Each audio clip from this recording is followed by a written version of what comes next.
प्रकाश का प्रवर्तन यानी रिफ्लेक्शन ऑफ लाइट। प्रकाश के प्रवर्तन में है। अब यहाँ तक हम लोग पढ़ लिए थे प्रकाश क्या है, प्रकाश के स्वरूप क्या है, या प्रकाश के बारे में, प्रकाश की चाल कितनी होती है। अब हम लोग को पढ़ना है किरण पुंज। तो बताए थे कि किरणों के समूह को किरण पुंज कहते हैं। किरणों के समूह को किरण पुंज कहते हैं। किरण पुंज कितने प्रकार के? 3 प्रकार के। यानी कौन कौन होता है? तो पहला जो आपको किरण पुंज है अपसारी किरण पुंज, अपसारी किरण पुंज। दूसरा है समांतर किरण पुंज, समांतर किरण पुंज। और तीसरा है अभिसारी किरण पुंज। अभिसारी किरण पुंज। ध्यान देंगे किरण पुंज कितने प्रकार के होते हैं? 3 प्रकार के।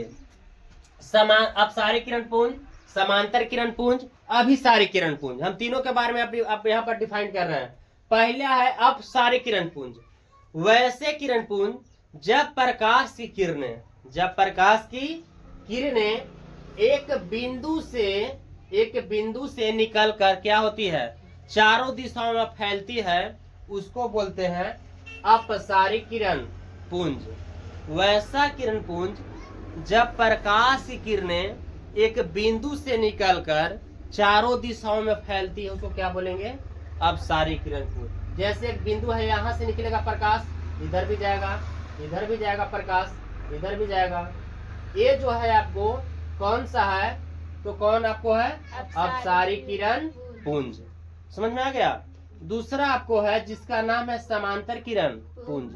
वैसा किरण पुंज जब प्रकाश की किरणें एक दूसरे को क्या होती है, समांतर निकलती है, उसको क्या बोलते हैं?